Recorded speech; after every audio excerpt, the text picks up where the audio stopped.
Co je? Takže jdeme. Čau lidi. Čau lidi, já jsem Omgman, tady se mnou je OSKolička. A dnes budeme natáčet top 5 věcí, které se může stát vašemu dítěti na hřišti. Nejsem tak retardovaný. No, on je pořád. Možná. Trošku, určitě. Dáš mi teď mobil. Ne. Ty vole. A připravili jsme si to z video. Top 5 věcí, co si můžeš stát. To už jsem říkal, tak pojď dělej se skoč a pojď mě natáčet. A bude se střídat v těch věcech. Skákej.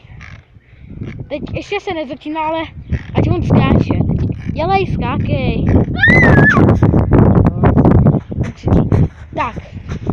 Takže já to tady stopnu. Teď.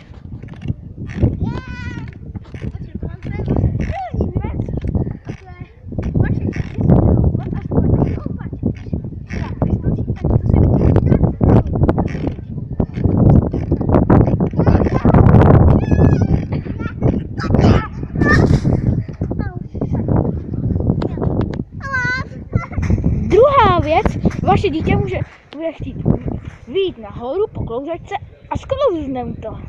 Jo, mami, Ano, můžeš.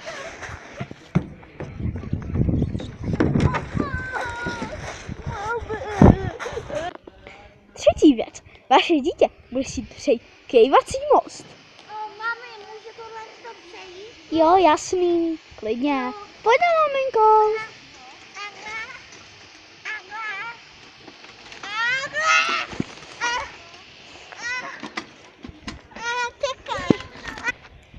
Čtvrtá věc, vaše dítě může spadnout z kolotoče.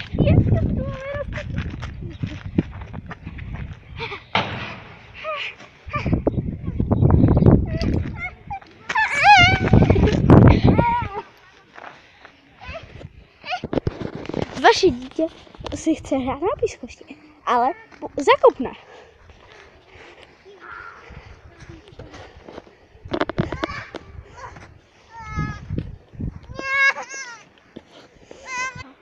Takže my se tady toto video s vámi loučíme. Připravili si to pro vás Omgman, OSKolička. Nazdar. Takže